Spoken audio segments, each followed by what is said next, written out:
Bienvenue à cet atelier Comprendre l'intérêt et l'utilisation de DDI Predictor. Moi, je suis Michel Todd et mes collègues Fanny Moreau et Nicolas Simon sont ici et tous les trois, nous allons animer cet atelier. Donc, nous sommes des pharmaciens hospitaliers, éventuellement universitaires, et nous travaillons sur ces sujets régulièrement. Bon, nous n'avons pas de lien d'intérêt. Voici le déroulement de la séance. Bon, je vais faire une brève introduction. Ensuite, il y aura l'auto-évaluation initiale par QCM.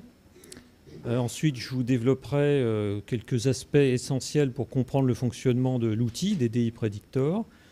L'essentiel de la séance sera consacré à la discussion de cas cliniques. Et puis, pour terminer, donc Fanny nous présentera une expérience très intéressante de la mise en œuvre de cet outil au CHU de Lille. Alors, qu'est-ce que DDI Predictor? Pourquoi ce nom d'abord? DDI, c'est l'abréviation anglaise de Drug-Drug Interaction. Et Predictor, je pense que vous comprenez ce que c'est comme Terminator ou Collector.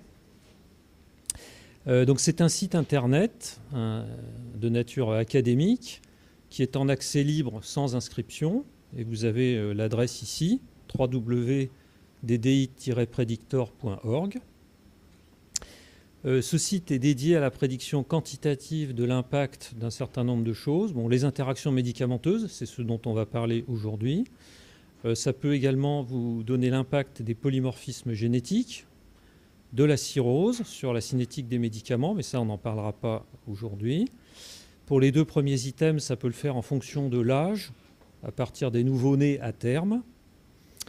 Et ce que l'on prédit exactement, c'est l'aire sous la courbe de la concentration des médicaments, l'AUC, pour des médicaments métabolisés par les cytochromes, P450, administrés par voie orale.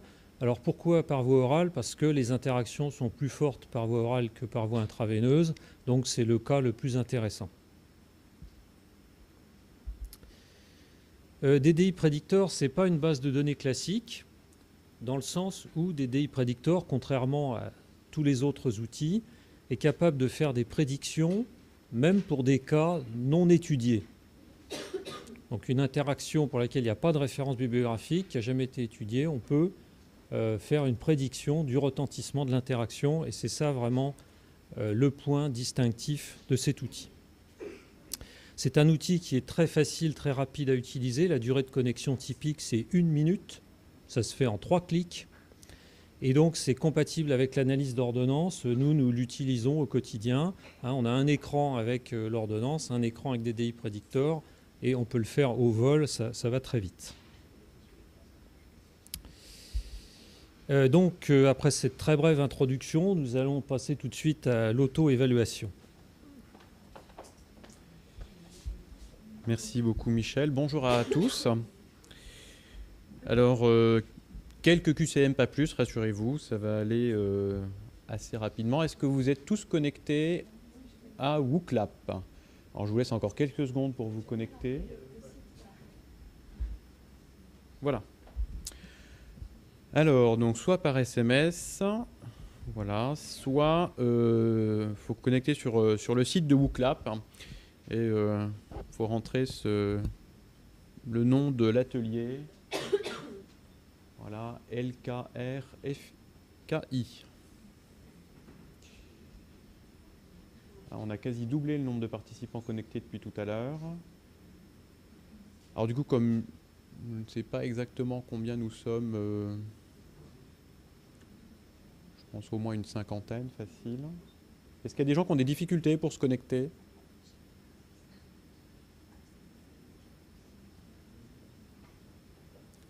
Ça y est, c'est bon?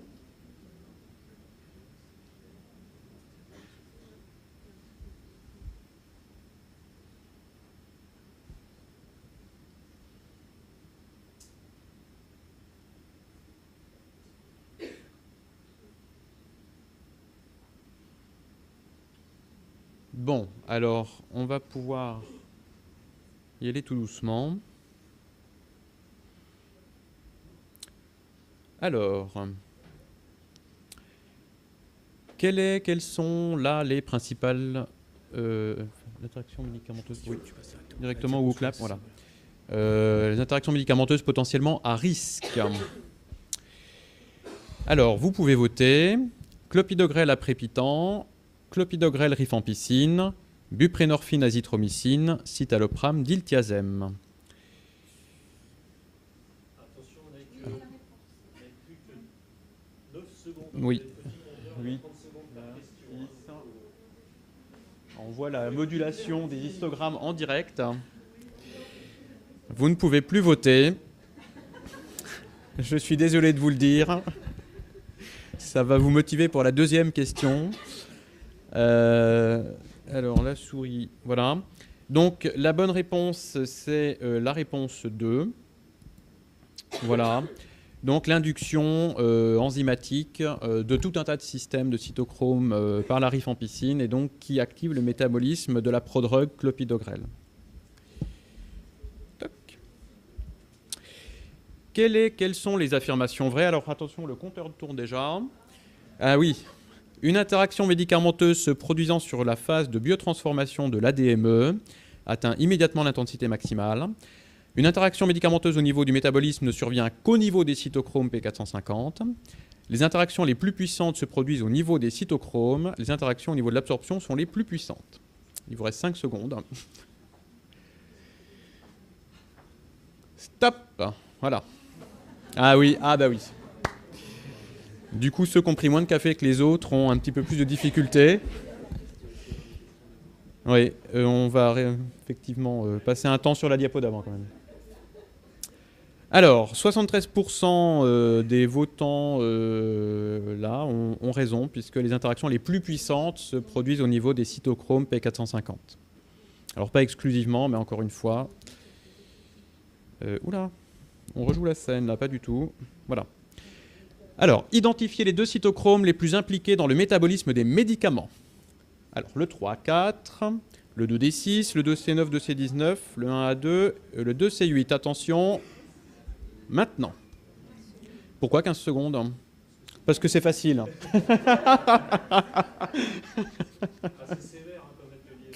Ah là là. Mais c'est tellement passionnant aussi le métabolisme, c'est normal. Voilà. Alors,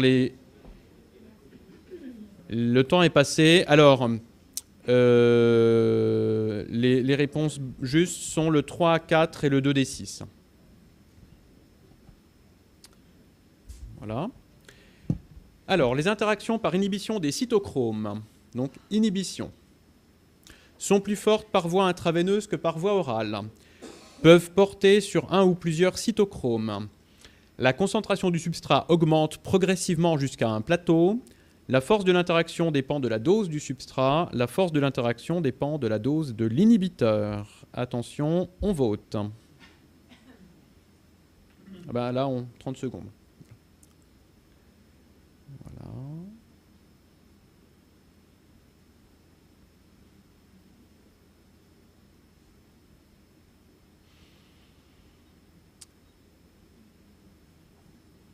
Alors déjà, on voit que le choix s'est fait sur A. Il vous reste 5 secondes. Stop. Alors, il y a 2 réponses. Voilà. Alors, ça peut porter sur un ou plusieurs cytochromes. Oui, bien sûr, ça dépend si l'inhibiteur porte sur un ou plusieurs enzymes.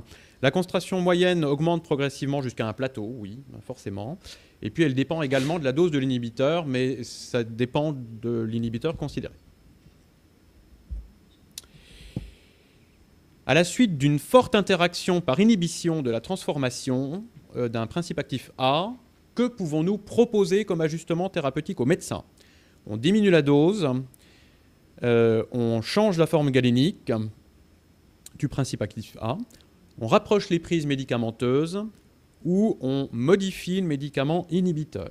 Attention, on vote. Alors, on inhibe la biotransformation du principe actif A.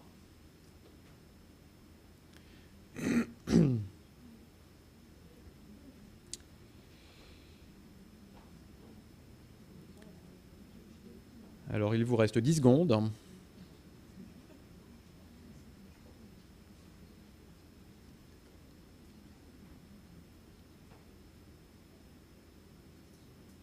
Voilà. Alors, il y a deux réponses possibles. Là, la réponse était peut-être un petit peu plus évidente que sur certaines autres questions. Bien sûr, on peut proposer de diminuer la dose. On peut proposer de changer l'inhibiteur. Oui. Et donc, je repasse la parole à Michel pour une présentation plus approfondie de l'outil. Merci Nicolas. Bon, après cette auto-évaluation qui nous a permis de bien situer le sujet, donc on va revoir quelques principes alors, qui vont apporter des réponses à certaines de ces questions et qui vont montrer aussi comment aller plus loin. Bon, déjà, la question de la cinétique de l'interaction est très importante. C'est illustré par ce schéma. Ici, vous avez la concentration d'un substrat en ordonnée en fonction du temps, dans une échelle arbitraire. Ce qu'on représente, c'est la concentration moyenne du substrat. Donc, quand il est donné tout seul, il va atteindre un état d'équilibre avec une concentration stable, ici. Si on donne un inhibiteur compétitif, par exemple, on va tendre vers un plateau plus élevé, et quand on arrête l'inhibiteur, on va revenir à la valeur, disons, basale, en un temps qui représente 5 demi-vies du substrat, à condition que l'interacteur n'ait pas une demi-vie trop longue, parce que sinon, ça va rajouter du temps. Si on a une inhibition suicide, par exemple formation d'une liaison covalente avec l'enzyme, à ce moment-là, ce qui va intervenir dans la récupération, c'est le renouvellement de l'enzyme, donc la demi-vie de l'enzyme. Et la demi-vie des cytochromes, typiquement, c'est de l'ordre de 2-3 jours. Donc ça peut prendre un temps plus long pour récupérer, comme vous voyez ici, selon le mécanisme de l'inhibition. Alors si on administre un inducteur maintenant, bon, l'induction, il faut un certain temps, elle monte progressivement, mais il faut un certain temps pour atteindre le plateau d'induction. Donc au début, la concentration de substrat augmente. Quand l'effet inducteur devient assez fort, la concentration du substrat diminue, on atteint un plateau. Et quand on arrête l'interacteur, il faut 5 demi-vies du cytochrome pour récupérer. Alors dans DDI Predictor, ce qu'on prédit, c'est un rapport d'air sous la courbe, qui est la même chose qu'un rapport de concentration moyenne, et c'est la valeur au plateau qu'on vous donne. On ne s'intéresse pas à la cinétique de l'interaction, donc on ne vous dit pas combien de temps il faut pour atteindre ce rapport d'AUC, mais c'est la valeur, disons, maximale que vous pouvez atteindre. Donc ça, c'est déjà un point très important dans la gestion concrète des interactions. Donc la force de l'interaction, justement, elle est mesurée par un rapport d'AUC à l'équilibre, comme on vient de voir. Et ce rapport d'AUC, c'est l'AUC du substrat. Le substrat, c'est le médicament victime de l'interaction. Donc AUC du substrat en présence de l'interacteur divisé par l'AUC du substrat quand il est donné tout seul. Donc à droite, vous avez la représentation d'un profil de concentration à dose réitérée. Et donc on s'intéresse à l'AUC ici sur l'intervalle posologique à l'équilibre.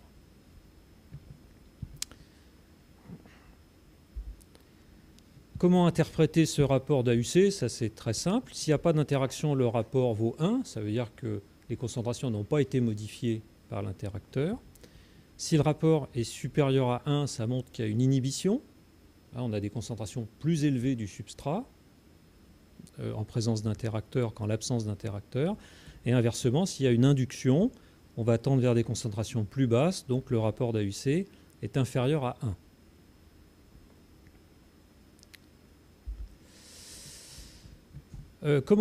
Quelle est la mécanique qui se trouve derrière DDI Predictor? En fait, bon, ça peut vous paraître un peu magique de pouvoir prédire des interactions qui n'ont pas été étudiées, mais en fait, pas tant que ça. Réfléchissez à ce qu'on fait chez l'insuffisant rénal.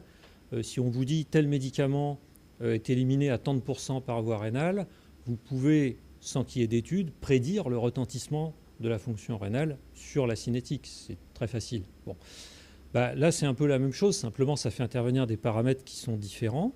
Alors en fait, il y a deux paramètres qui vont être nécessaires. Il y en a un qui est caractéristique du substrat, c'est la fraction de la clairance orale du substrat qui passe par le cytochrome impliqué dans l'interaction.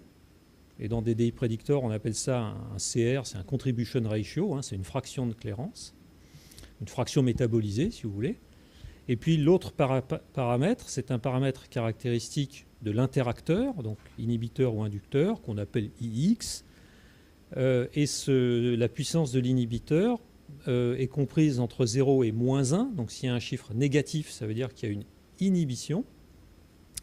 Et si c'est un inducteur, la valeur est positive, elle est comprise en pratique entre 0 et 10. Donc la valeur 0, ça veut dire qu'il n'y a pas d'interaction, et plus la valeur est élevée en valeur absolue, plus l'interaction va être forte. Alors pour comprendre un peu mieux pourquoi ce sont ces deux paramètres-là qui sont importants, il faut regarder ce petit schéma. Donc je considère un principe actif A, le médicament victime de l'interaction, dont la clairance est médiée à 90% par le 2D6, par exemple, et à 10% par voie rénale. Donc j'ai une clairance totale à 100 quand le médicament A est donné tout seul. Maintenant, si j'associe un médicament B, qui est un inhibiteur du cytochrome 2D6, admettons que B bloque le cytochrome 2D6 à 50%. À ce moment-là, il va me rester la moitié de 90 ici, c'est-à-dire 45. La fonction rénale n'est pas modifiée, donc j'ai une clairance totale qui vaut 55. Et le rapport d'AUC est égal à l'inverse du rapport de clairance, donc ça sera ici 100 sur 55, donc à peu près 2. Maintenant, si j'associe le médicament A avec un autre inhibiteur plus puissant, le médicament C, qui bloque totalement le 2D6, à ce moment-là, tout ce qui me reste comme clairance, c'est la clairance rénale, qui vaut 10. Et donc le rapport d'AUC sera 100 sur 10. Donc vous voyez bien, les deux paramètres importants qui règlent la force de l'interaction, c'est la fraction de clairance qui passe par le cytochrome et c'est la puissance de l'inhibiteur ou de l'inducteur. On pourrait faire le même raisonnement pour les inducteurs. Alors ça se traduit dans le cas le plus simple par une petite formule mathématique qui se trouve donc dans l'interface des DI prédicteurs. Le rapport d'AUC se calcule à partir donc de ce fameux CR et de ce fameux IX. Et donc à partir du moment où on connaît le CR du médicament substrat et l'IX de l'inhibiteur, on peut calculer le rapport d'AUC.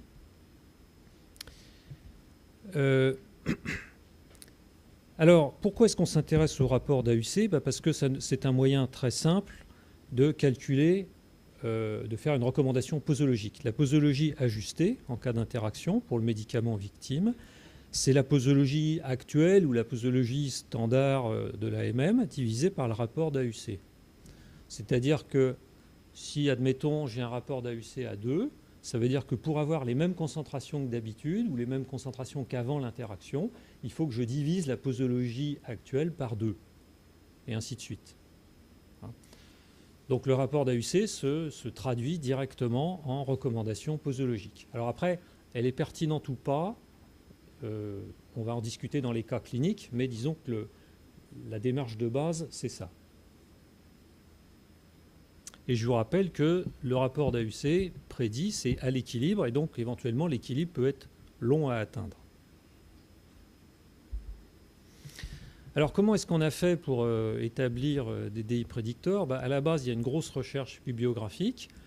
On prend tous les médicaments substrats d'un certain cytochrome, ici. On prend tous les inhibiteurs ou inducteurs qu'on peut trouver, ici. Et on cherche une valeur de rapport d'AUC dans la littérature pour toutes les cases du tableau. Certaines études ont été faites, d'autres pas. Les études qui ont été faites, ce sont les cases vertes. Celles qui n'ont pas été faites, ce sont les cases blanches. Dans les cases vertes, on va faire deux tas.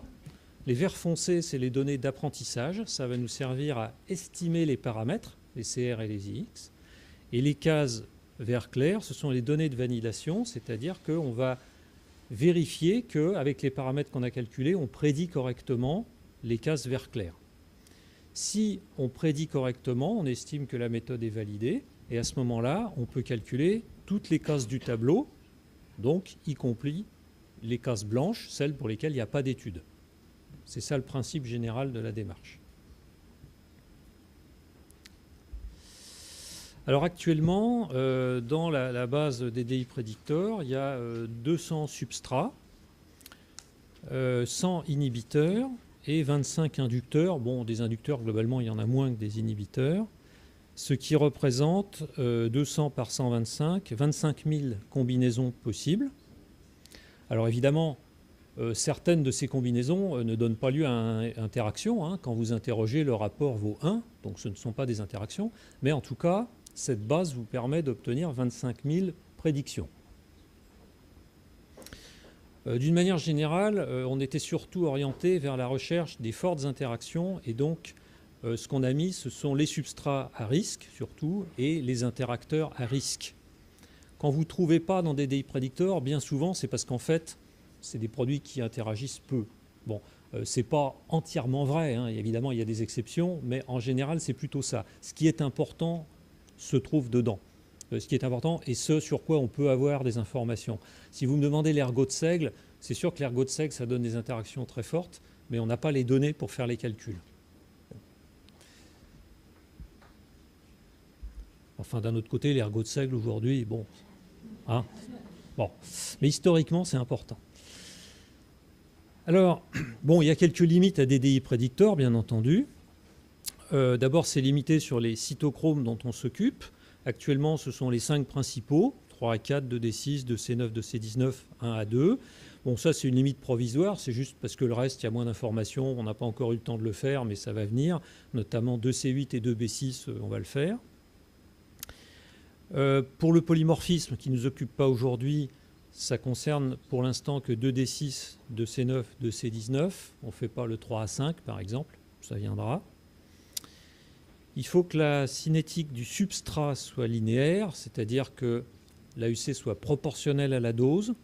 Bon, il y a quelques substrats dans la base pour lesquels ce n'est pas vrai, notamment phénitoïne et verapamil. Donc ça veut dire que les calculs sont légèrement faux, mais l'erreur n'est pas très importante. Alors par ailleurs, ce n'est pas marqué là, mais DDI Predictor peut faire des interactions multiples, dans le sens une interaction sur plusieurs cytochromes entre 2 substrats. On ne peut pas prédire des interactions entre plusieurs médicaments, c'est toujours entre 2 médicaments, mais par contre, ça peut faire intervenir plusieurs substrats et un mélange d'induction et d'inhibition. Vous pourrez essayer voriconazole comme substrat avec ritonavir comme interacteur. Vous verrez, vous serez peut-être surpris du résultat, vous y réfléchirez, c'est intéressant. Le problème, c'est que des fois, il y a d'autres mécanismes d'interaction que sur les cytochromes, ça va s'ajouter. Donc notamment, il peut y avoir des interactions sur les transporteurs. Et là, ça peut fausser pas mal. Alors, c'est marqué dans le site, mais souvent, les gens ne lisent pas toutes les notes. Mais bon, par exemple, les interactions entre les statines et la cyclosporine, qui jouent beaucoup par les transporteurs au ATP, elles ne sont pas bien prédites dans des DI prédicteurs. On vous donne un chiffre, mais souvent, il est assez loin de la vérité. Donc, il faut se rappeler que des fois, ce n'est pas juste.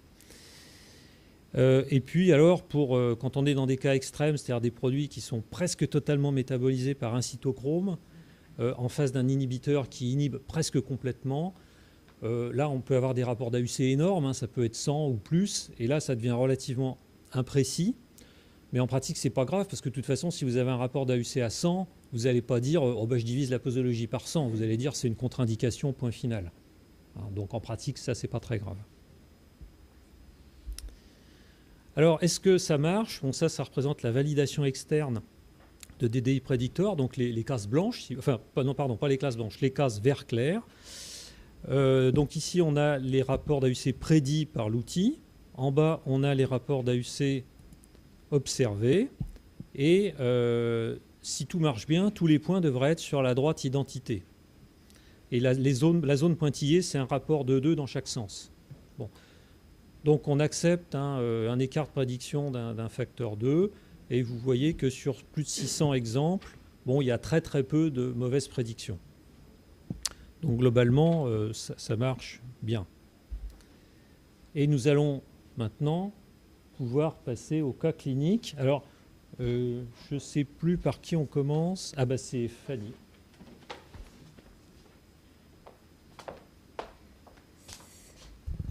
Alors, le premier cas, donc, il s'agit d'un patient de 44 ans traité par colchicine à 0,5 mg x 2 pour un érythème noueux. Donc, traitement de recours. Le médecin lui diagnostique une tuberculose latente. Donc, l'infectiologue décide d'introduire un schéma rifampicine 10 mg kg plus isoniazide 5 mg kg pendant 3 mois, donc le schéma court. Quelle est la conduite à tenir face à la demande de l'infectiologue, donc le pharmacien qui est à côté et qui lui demande c'est bon, il n'y a pas d'interaction. Alors, est-ce qu'on doit maintenir la rifampicine à dose standard à 10 mg kg/jour? Est-ce qu'on doit modifier la dose de colchicine? Est-ce qu'on propose un arrêt de la colchicine et un relais par une autre thérapeutique au vu de l'interaction médicamenteuse? On propose de ne pas introduire la rifampicine ou alors on propose autre chose. Vous êtes prêts? Allez, 30 secondes pour répondre.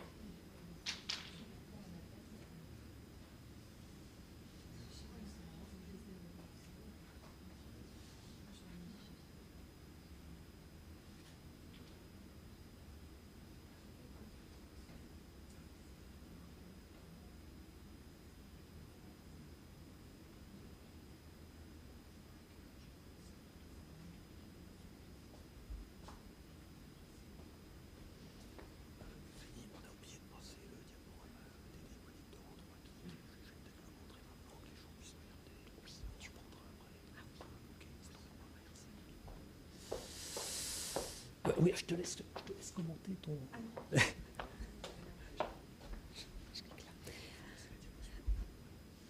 Ah oui, bah oui. Alors, en effet, entre la colchicine et la rifampicine, il y a bien une interaction.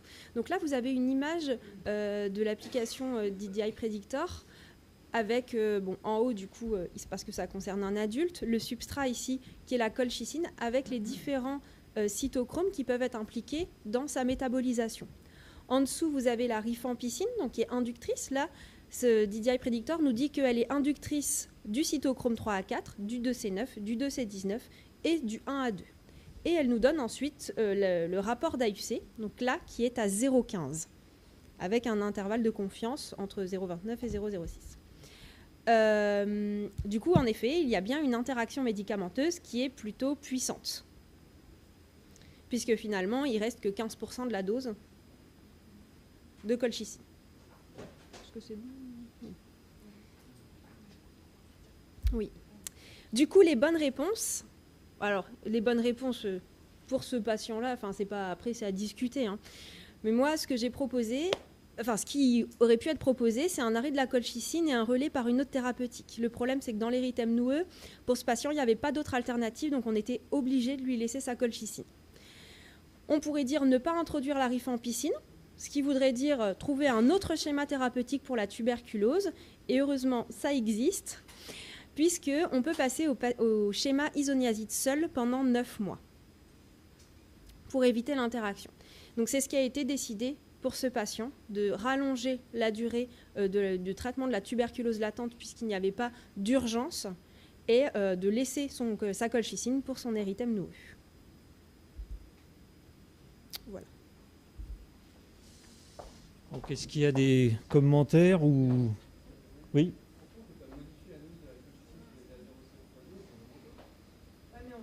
Il nous reste que 15%, ça nous fait une dose de colchicine quand même énorme.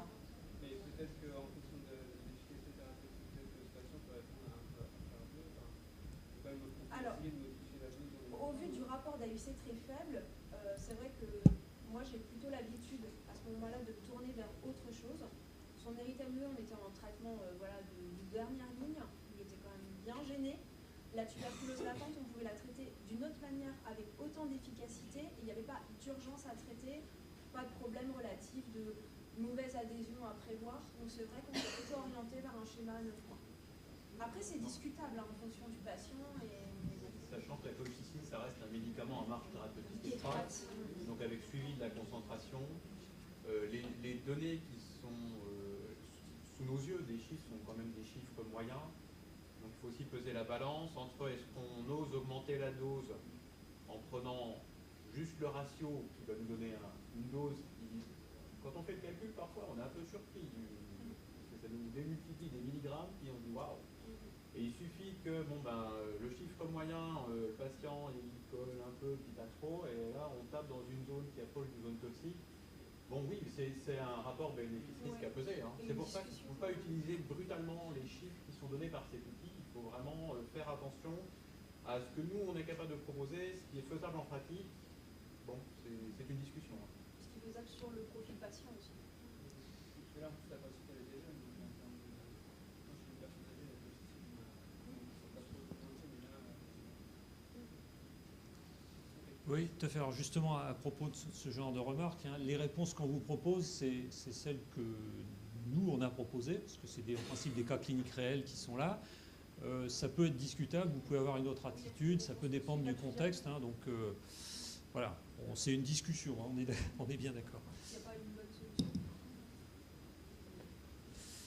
Alors,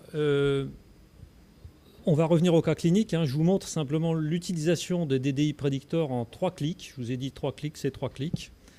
Donc, quand on se connecte, on arrive sur cette page d'accueil qui vous propose donc les différents modules, les interactions, le polymorphisme, la cirrhose, etc. Et donc, celui qu'on utilise aujourd'hui, c'est le module interaction. Donc, vous faites un clic ici, ce qui vous permet d'accéder à la page où on saisit le couple de médicaments. Alors, vous faites un clic sur Choose, donc choisir le substrat. Ça va vous ouvrir une liste déroulante. Soit vous cliquez dedans, soit vous tapez les premières lettres du substrat qui vous intéresse et il va vous proposer le nom complet. Même chose pour l'inhibiteur. Donc, par exemple, si je fais oméprazole avec, je ne sais pas ce qui est en dessous,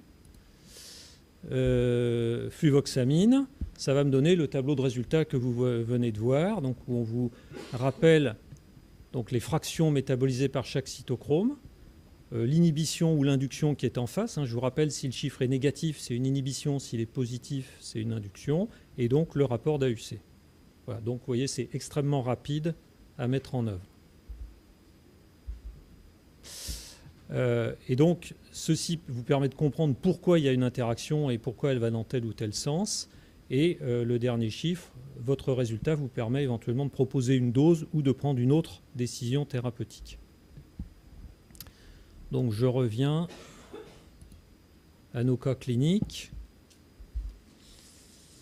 Ah, alors, celui-ci, c'est pour moi.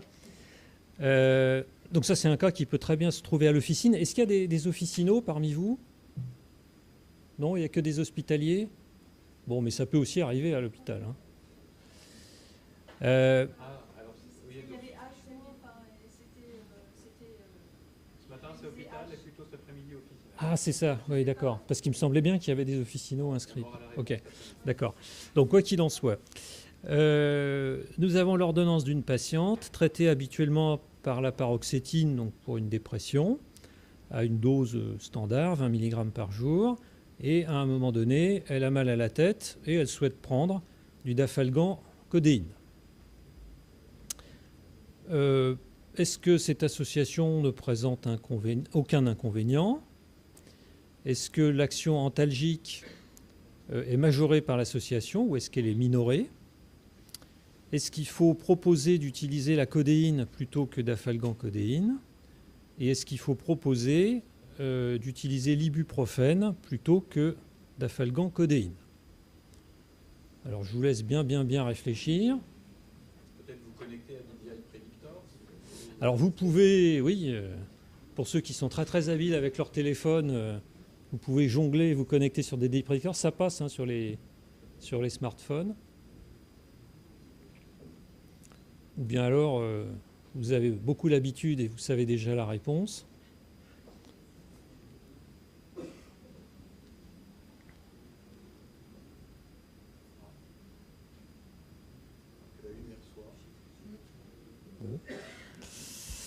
Donc, vous êtes prêts?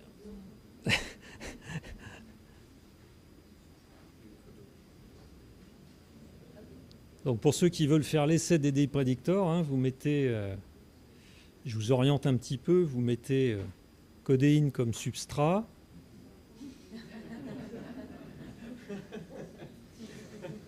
Et par exemple, paroxétine comme inhibiteur. Par exemple, hein.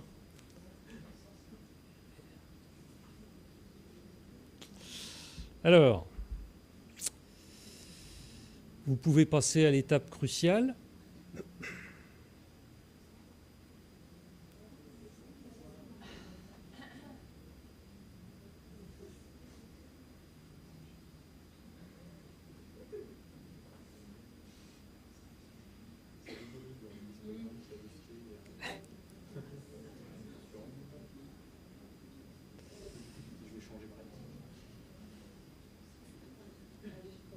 Bon. Alors, c'est intéressant. C'est particulièrement intéressant.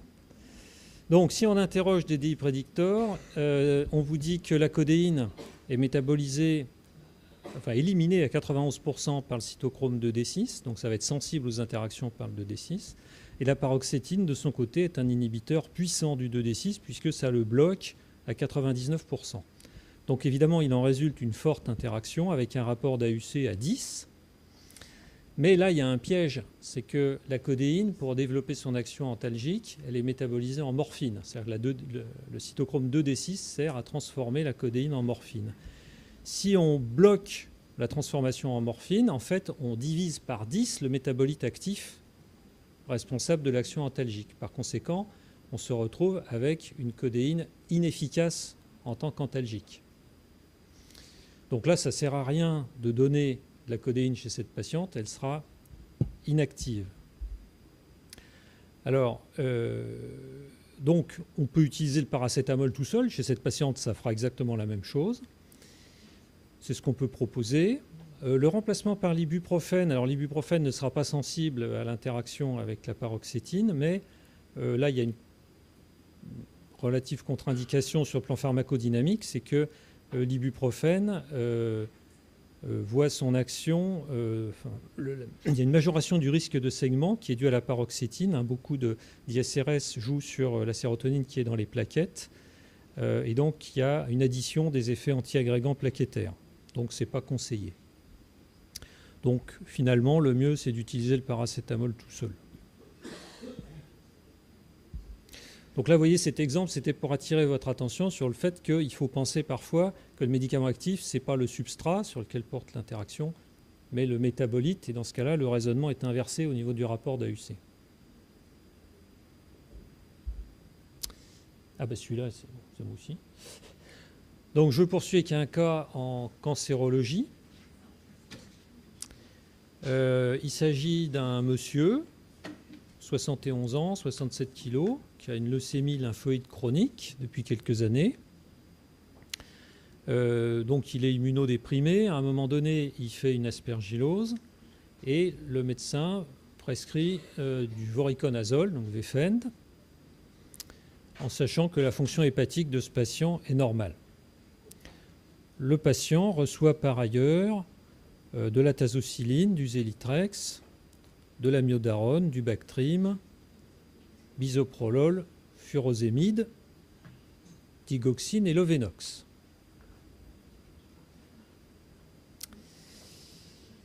Donc les médecins voudraient débuter chez ce patient un traitement par l'ibrutinib pour traiter sa leucémie lymphoïde chronique, en sachant que la dose usuelle de l'ibrutinib dans cette pathologie, c'est 3 gélules par jour, 3 gélules à 140 mg.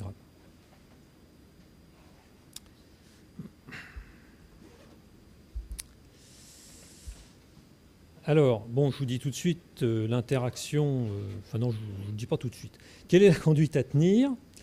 Est-ce qu'on peut effectivement donner l'ibrutinib à la dose standard, donc 3 fois 140 mg par jour ?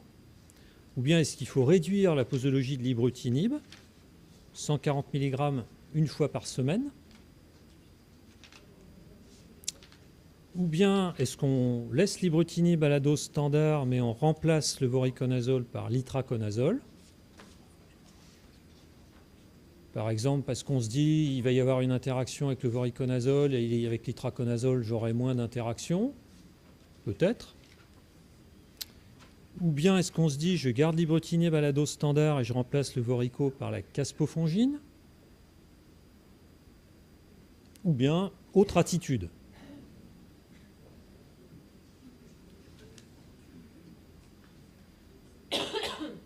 Donc dans cette situation, le pharmacien clinicien avisé va regarder des DI prédictors, il va mettre ibrutinib comme substrat, voriconazole comme inhibiteur, il va comparer avec l'itraconazole, il va chercher la caspofongine, il ne va pas la trouver, tout ça, tout ça. Alors attention, on va passer au vote. Vous êtes prêts ?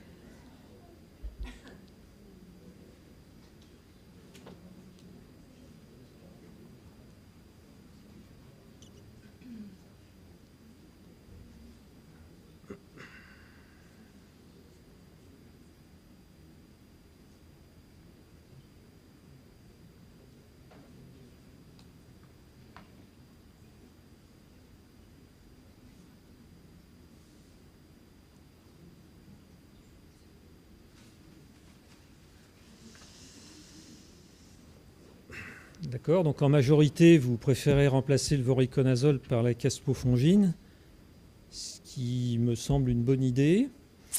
Alors, quand on interroge des DI prédicteurs, l'ibrutinib, on voit qu'il passe à 98% par le 3 à 4. Donc, c'est sujet à des interactions fortes par des inducteurs ou des inhibiteurs du 3 à 4. Le voriconazole, de son côté, a un profil complexe. Il est inhibiteur puissant du 3 à 4, vous voyez qu'il bloque à 98%.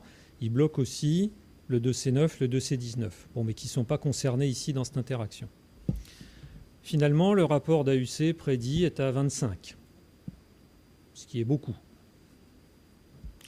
Augmenter de 25 fois les concentrations d'un anticancéreux, en général, moi, j'aimerais pas, si c'était pour moi. Alors, augmentation d'un facteur 25, on pourrait se dire, je vais diminuer la posologie par 25. C'était pour ça qu'on vous proposait de faire une gélule par semaine au lieu de 3 par jour, parce que quand vous faites ça, vous divisez la posologie par 3 x 7, c'est-à-dire 21, ce qui compense à peu près le facteur 25. Ça pourrait s'envisager, mais le problème, c'est que le jour où vous allez donner la gélule, ce jour-là, vous avez une augmentation de 25 due à l'interaction, divisé par 3 parce que vous réduisez la dose journalière par 3. Ça veut dire que vous divisez le pic, vous aurez quand même un pic 8 fois supérieur à la normale. 25 sur 3, ça fait à peu près 8. Donc avoir une concentration au pic très élevée, ça risque quand même d'avoir des effets indésirables majeurs. Même si l'AUC, en termes d'AUC, ça va être correct, en termes de pic, ça ne va pas le faire. Donc ce n'est pas une bonne solution, à mon avis. Bon, changer d'antifongique, c'est pareil la meilleure solution. Alors l'itraconazole, ça ne marchera pas parce que c'est un inhibiteur puissant, comme le voriconazole, donc vous aurez le même rapport à peu près, ça ne va pas le faire. Caspofongine, par contre, ne joue pas sur les cytochromes, ça a l'indication aspergillose, et donc c'est la meilleure solution. Éventuellement, on peut discuter une association caspofongine 5-flucytosine, mais c'est probablement la solution la plus sûre. Et qu'est-ce que vous pensez du coup de l'isavuconazole qui est sorti, qui est inhibiteur beaucoup plus faible du 3 à 4 et qui est quand même meilleur sur l'aspergillus que la caspo? Oui, alors effectivement, l'isavuconazole plus récent interagit moins fort, donc je n'ai pas testé le chiffre. Il faudrait voir selon la valeur. Néanmoins, vraiment le plus sûr, c'est la caspo, parce que là, on est sûr que vraiment il n'y a pas d'interaction. Et en termes d'efficacité clinique, a priori, c'est tout à fait correct. Mais effectivement, dans d'autres cas, l'alternative isavuconazole serait intéressante à considérer.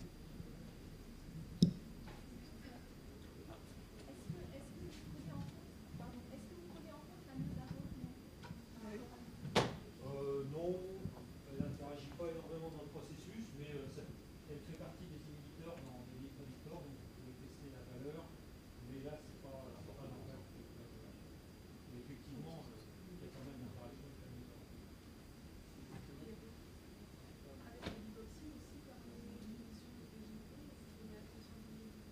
Alors,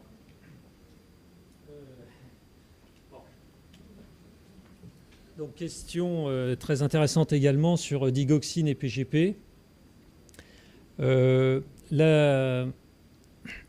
Donc, les interactions sur la PGP, on en parle depuis 20 ans. C'est vrai qu'elles existent. Quand on regarde leur magnitude, le rapport d'AUC, sauf exception, l'exception c'est la liskirène, mais qui est retirée du marché, les rapports sont faibles. Avec la digoxine, par voie orale, les rapports sont toujours inférieurs à 2. Alors 2 pour la digoxine, je suis d'accord que c'est beaucoup, mais comme en général on mesure les concentrations, on peut le gérer. Mais voilà, les interactions sur la PGP ont une magnitude assez faible, même si elles existent. Justement, par rapport à la médérol, quand on a deux inhibiteurs, là, entre la médérol et le voriconazole, c'est le voriconazole qui prend la place. En termes de liaison, au niveau des cytochromes, Alors, ouais, le fait que le paramètre Ix, la puissance, soit indiqué à moins 0,98, ça veut dire que c'est un inhibiteur très fort. Biochimiquement, ça veut dire que la concentration intracellulaire du voriconazole est très élevée par rapport à son KI, si c'est une inhibition compétitive. Bon. Si on met un autre inhibiteur en même temps qui a un Ix beaucoup plus petit, a priori, il va peu jouer. si c'est sur le même cytochrome, parce que les deux inhibiteurs vont être en compétition. Par contre, si on met un autre inhibiteur qui joue sur un autre cytochrome, dans le cas d'un substrat qui passe par deux cytochromes, alors là, par contre, ça peut être très dangereux. Et ça n'est pas prédit actuellement dans des DI prédictors. Mais ça peut effectivement être un problème. J'ai une autre question par rapport à ce qu'a fini. Dans leur cyclobutazine, pour tout ce qui est inhibiteur puissant, il conseille de diminuer la dose à 1 gigramme par jour. Donc là, on peut aussi le faire.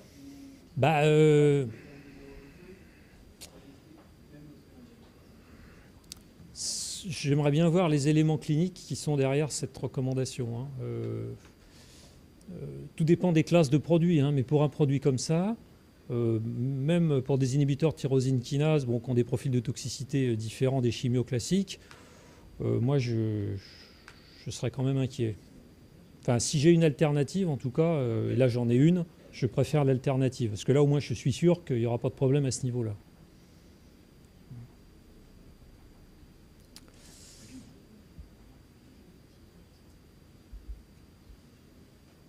C'est moi ça? Ah oui, c'est moi ça. Bon. Alors, un nouveau cas, donc d'une patiente de 78 ans qui a une clairance de la créatinine à 25 ml par minute. Traitée habituellement par eupantol, cardégique, acébutolol, nicardipine loxène, oxazepam seresta et mirtazapine. Donc relativement banal chez un sujet âgé. À un moment donné, cette dame fait une candidurie et le médecin se propose de faire un traitement par le fluconazole à raison de 200 mg par jour per os.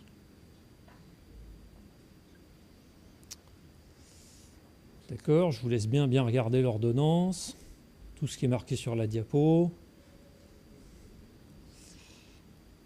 Donc on veut ajouter le fluconazole chez cette patiente.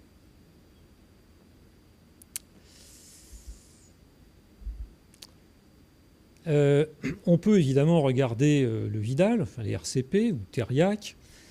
Au niveau du fluconazole, on va apprendre que le fluconazole est un inhibiteur du 2C9, du 2C19, du 3A4, qui a donc de nombreuses interactions. Certaines donnent lieu à des contre-indications, des précautions d'emploi, mais il n'y aura rien, par exemple, sur mirtazapine et pantoprazole avec fluconazole. Si on regarde au niveau de mirtazapine, on va apprendre que la mirtazapine est largement métabolisée par les cytochromes 3 à 4, 2D6, 1 à 2, et que les métabolites sont inactifs. Donc déjà, quand vous lisez ça, qu'est-ce que ça suggère comme piste d'interaction ?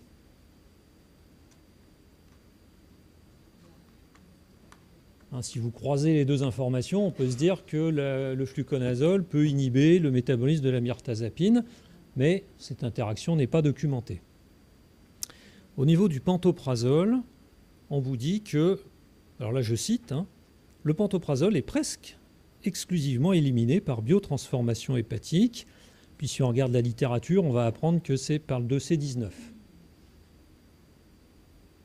Et c'est tout.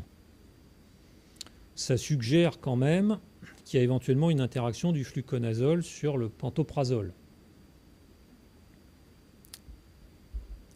Quelle est la conduite à tenir ? Valider l'ordonnance sans commentaire, diminuer la dose de mirtazapine, surveiller les effets indésirables de la mirtazapine, remplacer le pantoprazole par l'oméprazole, diminuer la dose de fluconazole à 100 mg par jour.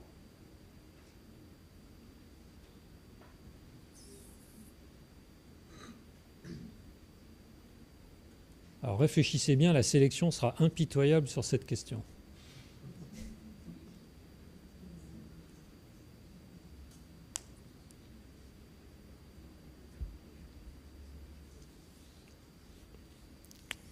Alors attention, 30 secondes pour répondre.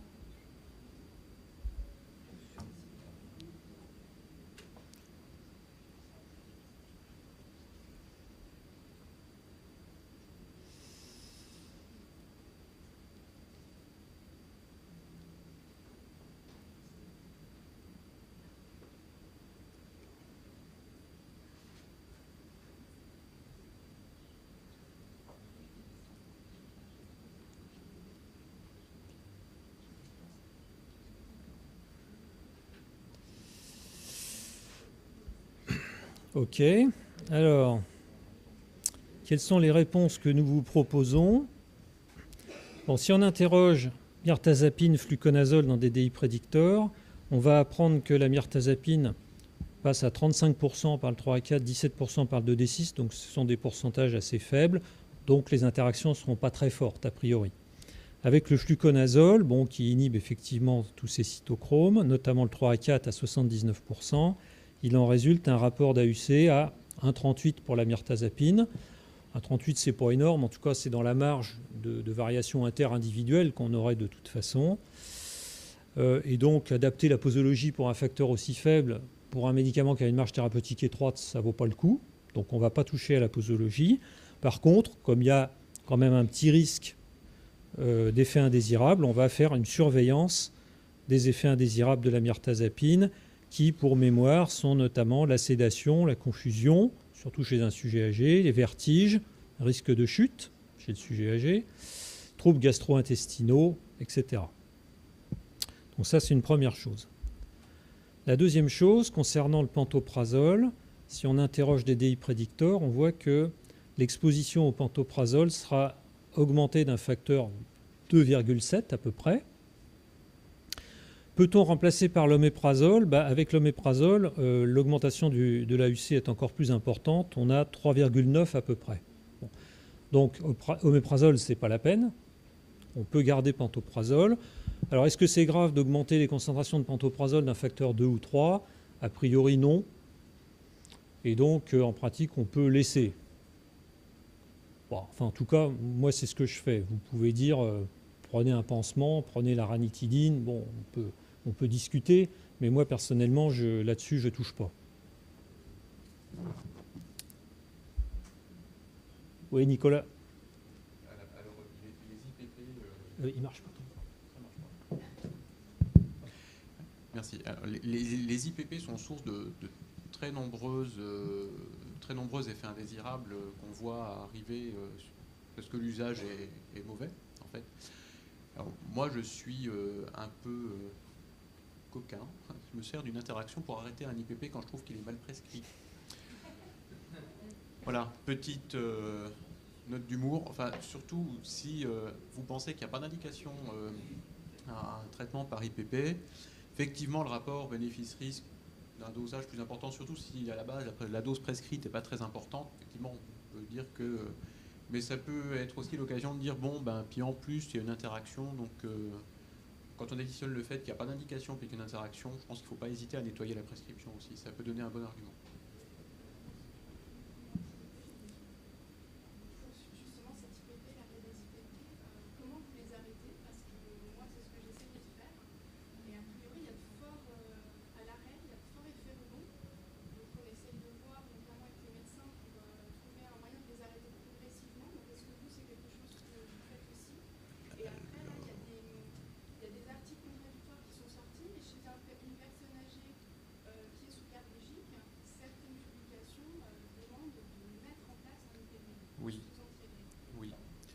Alors je pense que la discussion sur les IPP, elle va être infinie en fait, parce que les réponses et les effets indésirables sont tellement variables d'un patient à un autre qu'on va se dire chez lui il va falloir le laisser, puis en fait on n'aurait pas dû l'arrêter. Enfin, bon. Alors les modalités d'arrêt, effectivement, il n'y a rien d'écrit. Donc c'est aussi empirique que de laisser pendant des années finalement. Faut-il le faire sur plusieurs jours, sur plusieurs semaines? Dans quelles conditions? Moi, j'ai pas de réponse. Enfin, je peux vous donner ce que j'en pense, mais ça vaut rien. Tant qu'il n'y a pas une étude qui montre que... Alors, ceci est lié au fait qu'a priori, quand on arrête brutalement l'IPP, il y a une sécrétion intense de gastrine. Donc, du coup, l'estomac réagit derrière et sécrète de l'acidité en forte concentration. Mais pas chez tout le monde. Parce qu'il y a des gens qui supportent l'arrêt relativement rapide d'un IPP. Moi, j'ai pas de réponse. Je sais pas si Michel, tu as une... J'ai pas de réponse de la littérature. Ce que je sais, c'est que les IPP, ils forment une liaison covalente avec la pompe et que donc leur durée d'action, elle est réglée par le renouvellement de la pompe et qu'en pratique, c'est 24 heures. Quel que soit l'IPP, finalement, c'est indépendant de la demi-vie de l'IPP. Ça ne dépend que de la demi-vie de la pompe. Ce qui veut dire que la pompe va revenir rapidement à la normale Donc si on fait une décroissance rapide, par exemple on diminue la dose à J2 à la moitié et encore la moitié le jour d'après, normalement on doit faire un atterrissage en douceur. Pour moi, il n'y aurait pas de justification théorique à faire à une décroissance très lente. Mais j'avoue que c'est une réponse un peu théorique de ce que je sais de la cinétique d'action. Hein, mais voilà. Surtout que le rebond n'est pas toujours immédiat et il a été démontré des rebonds relativement à distance de l'arrêt, c'est-à-dire après 2 ou 3 semaines. Donc, il y a peut-être encore une histoire de facteurs interindividuels ou une intervention intracellulaire qu'on ne maîtrise pas bien et puis bon, c'est pas de réponse. Pas d'autres discussions là-dessus. Alors, donc, les bonnes réponses, c'était C et E. Alors, en effet, la réponse E, c'était le fait de diminuer la dose de fluconazole à 100 mg par jour au lieu de 200. La raison, ce n'était pas pour diminuer la force de l'interaction, encore que ça pourrait s'envisager, mais dans le cas d'un traitement anti-infectieux, il faut d'abord être actif sur le germe considéré, sinon tout ce qu'on va faire, c'est développer des résistances. Par contre, cette patiente avait une clairance de la créate à 25, donc elle est en insuffisance rénale sévère, et dans cette situation, étant donné que le fluconazole s'élimine presque entièrement par voie rénale, il faut réduire la posologie d'un facteur 2, et donc effectivement, il faut passer à 100 mg par jour. Donc voilà pour ce cas. Et maintenant, nous allons passer au cas le plus illustratif avec Fanny. Alors, un cas véridique qui a posé de multiples questions. Donc un patient épileptique nouvellement diagnostiqué. Décision du neurologue d'introduire de la carbamazépine à 200 mg x 3. Ce patient a été uniquement traité par de l'amlodipine, 10 mg par jour. Donc là, décision d'introduction, est-ce que c'est possible? Est-ce qu'il y a des interactions ou pas? Alors, à votre avis, qu'est-ce qui pourrait être proposé? Aucune modification, pas de souci, pas d'interaction médicamenteuse. Est-ce qu'on doit modifier la posologie de carbamazépine à la baisse parce que l'amlodipine va inhiber son métabolisme? Est-ce qu'on propose une modification de la posologie d'amlodipine à la baisse parce que la carbamazépine va inhiber son métabolisme? Est-ce qu'on modifie la posologie d'amlodipine parce que la carbamazépine va induire son métabolisme? Ou est-ce qu'il y a une double interaction entre l'amlodipine inhibitrice et la carbamazépine inductrice?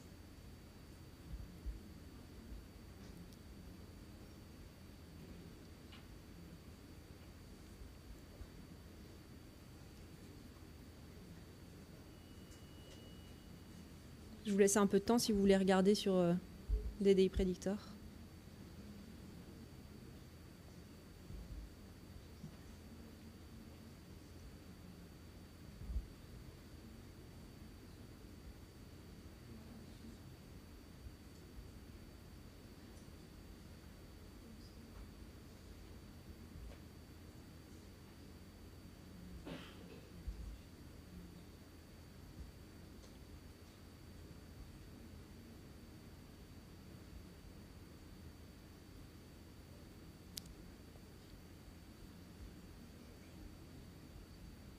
Bon, on va passer au vote. Ça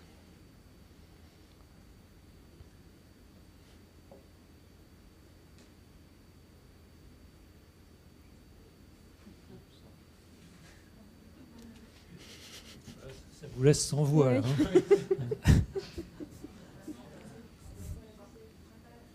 Ah. Ça marche pas?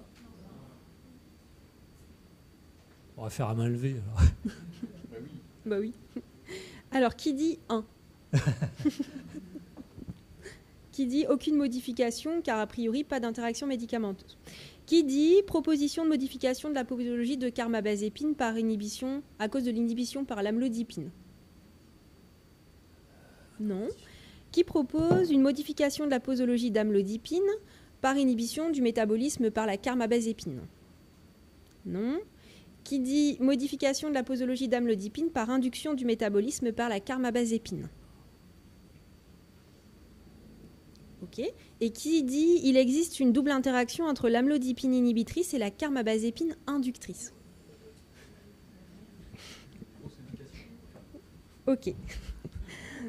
Donc, si on revient sur l'utilisation des DDI prédicteurs, donc si vous mettez en substrat l'amlodipine et en inducteur la carbamazépine, donc on voit que la carbamazépine va induire le cytochrome 3A4 et 1A2 et que l'amlodipine est métabolisée pour 63% par le 3A4. Donc on a un rapport d'AUC à 0,35, ce qui est assez faible. Donc on pourrait se dire, bon, bah, ma carbamazépine induit mon amlodipine, je vais proposer une augmentation de l'amlodipine, bien sûr, sous surveillance tensionnelle.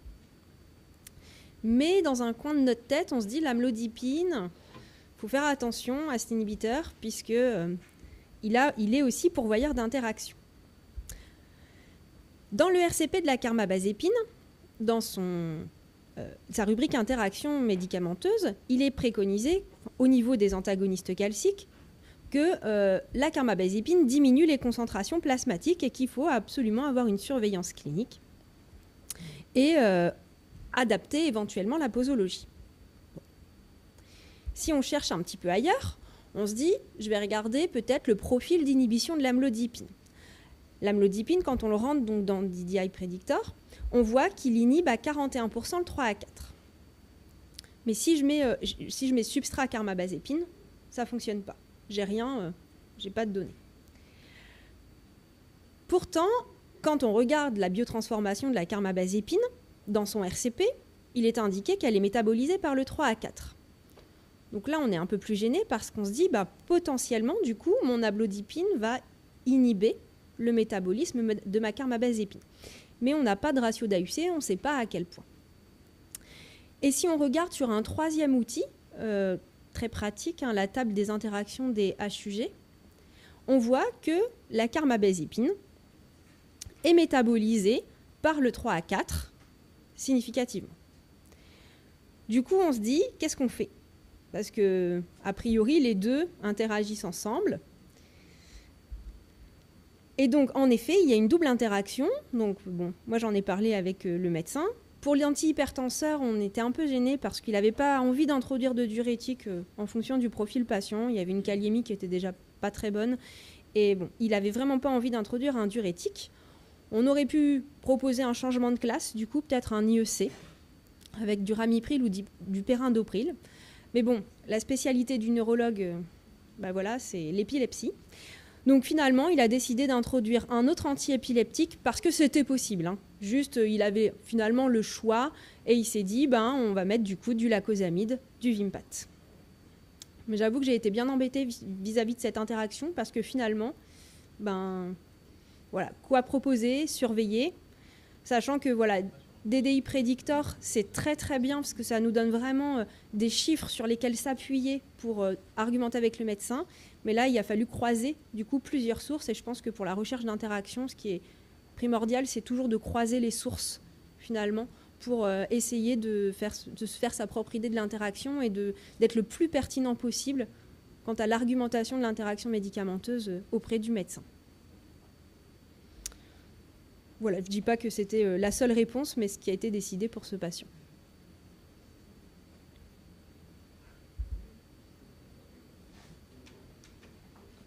Pas de commentaires ? Pas de commentaires ou de questions sur ce cas ? Ah oui, monsieur ? Je dirais juste que c'est le prototype d'interaction en fait qui fait qu'indiquer le pharmacien devant son PC et quand il arrive dans le service, le patient il doit appeler. Ah oui. Voilà, en fait, je veux dire que ça c'est des interactions qui méritent d'être validées par la pratique d'observation sur le terrain. Et il ne faut pas juste se fier aux outils qu'on trouve en ligne. Je crois que excellent.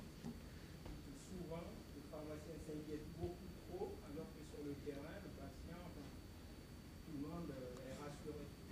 Là, l'avantage, c'était que on interrogeait le pharmacien à l'initiation du médicament. Donc là, c'est vraiment, j'ai envie de dire, la situation la plus facile, parce qu'on peut se permettre de réfléchir et de discuter voilà, le meilleur médicament, entre guillemets, au niveau interaction à proposer aux patients. Mais oui, il y a certaines interactions où on propose juste des surveillances. Enfin, on ne saute pas forcément sur chaque interaction. C'est le patient d'abord et... Je ne sais pas si vous êtes d'accord. Oui, oui, oui.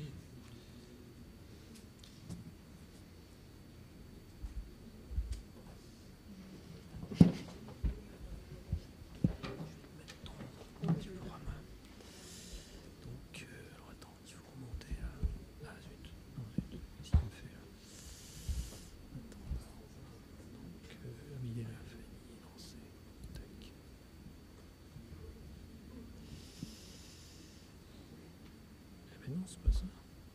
Si, c'est Vas-y, ça. ça. Alors, quand on a découvert, nous, l'outil à Lille, je vous fais juste un petit retour de l'expérience lilloise. Donc, il y a certains d'entre nous qui avaient été formés à l'utilisation de DDI Predictor. Et c'est vrai que c'est un outil qui a un peu révolutionné notre pratique. Pourquoi ? Parce que c'était un outil, enfin le premier, qui nous donnait réellement des chiffres.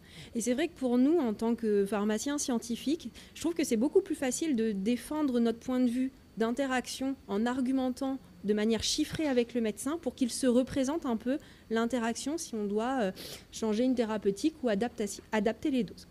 Du coup, il a été décidé de l'utiliser en systématique à l'analyse de prescriptions, des prescriptions bien sûr qui sont informatisées, donc là pour actuellement que 28 services, donc l'utiliser systématiquement quand on rencontre une interaction médicamenteuse susceptible bien sûr d'avoir un impact.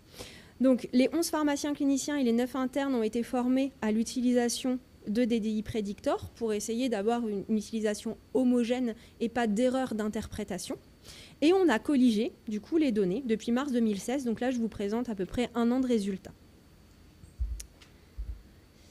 Donc, comment a été construite la base de données ? Rapidement, donc on a colligé toutes les informations qui décrivaient le cas, donc pas le nom du patient, mais la date, le service de soins, surtout le médicament qui était incriminé, la posologie. Est-ce qu'on avait un risque encouru ? Alors, on avait des listes déroulantes. Est-ce qu'on disait qu'il y avait un risque de surdosage ou alors, au contraire, un risque d'inefficacité du médicament ? Voilà, un impact clinique limité. On a un item impact clinique limité. Et le degré de la cirrhose pour les patients cirrhotiques. On a colligé, bien sûr, les données de DDI Predictor avec le type de module utilisé et le ratio d'ASC.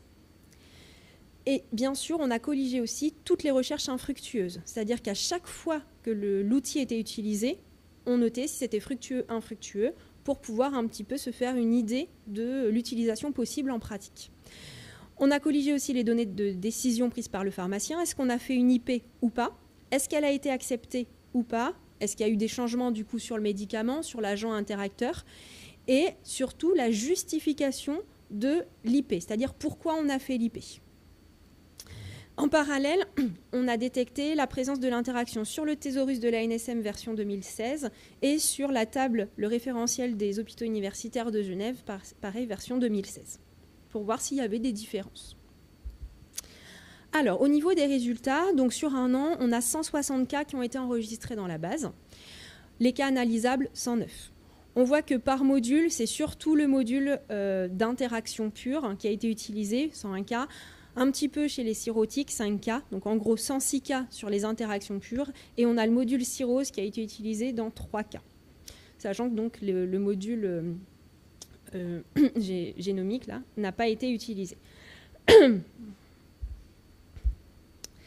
Alors, j'ai juste présenté les résultats en fonction des inducteurs et des inhibiteurs. Donc, pour les inducteurs enzymatiques, on a 6 médicaments qui reviennent principalement. On a 30 recherches avec en plus 30 recherches qui ont abouti à quelque chose et 9 recherches infructueuses. Donc, on voit que parmi ces inducteurs, ce sont surtout la carbamazépine et la rifampicine, pour 2 tiers des cas, qui sont concernés. Et à droite, c'est le ratio d'AUC de toutes ces interactions.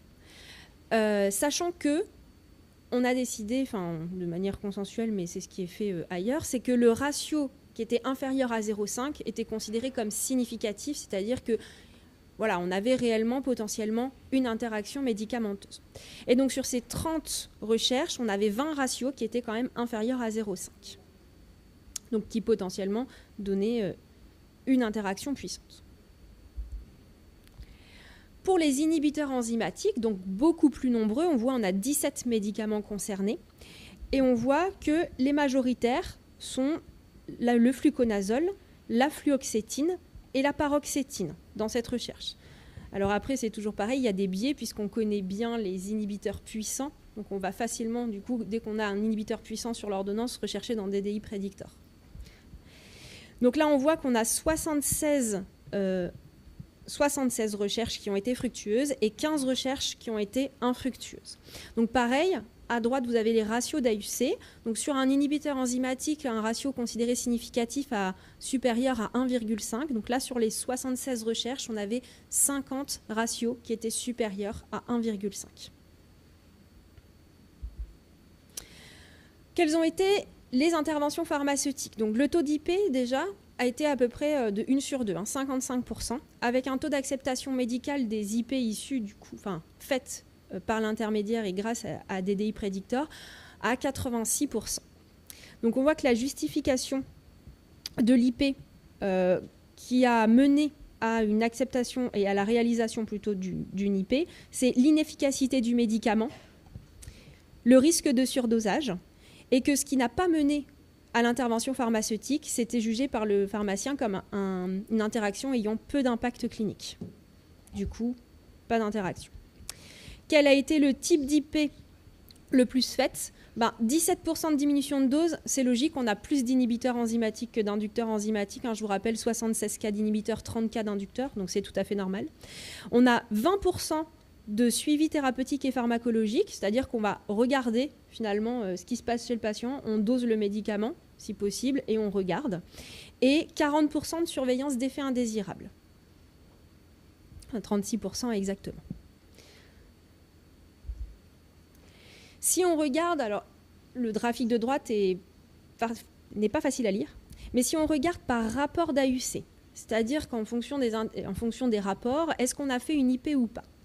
Là, on voit que les ratios inférieurs à 0,5, on avait dit que c'était logiquement significatif, et on voit que les IP ont plutôt été faites sur les très petits ratios concernant les inducteurs enzymatiques.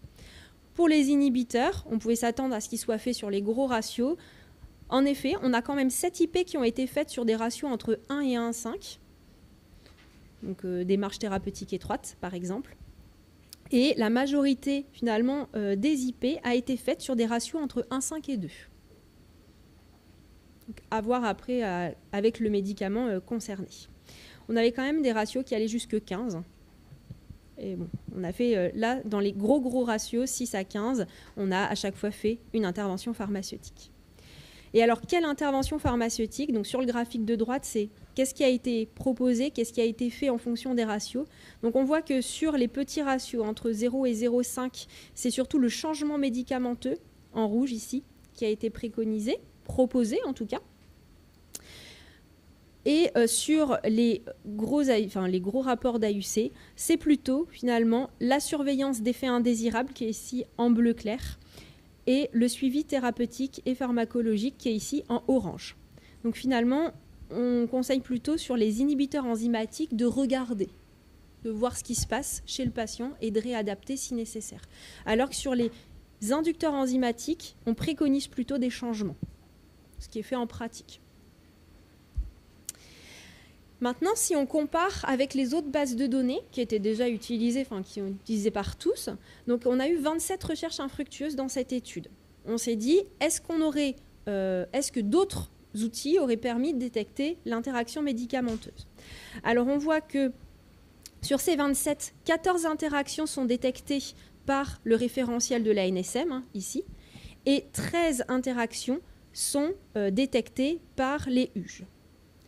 Tout en sachant qu'on a des interactions qui sont détectées par les UGE et qui ne sont pas par la NSM, et inversement. Mince.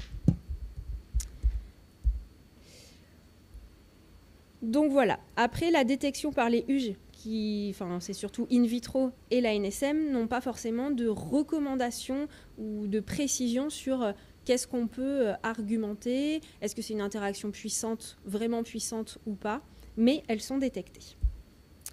Donc en conclusion, cet outil, en tout cas pour notre équipe, est un réel outil d'aide à la décision pharmaceutique.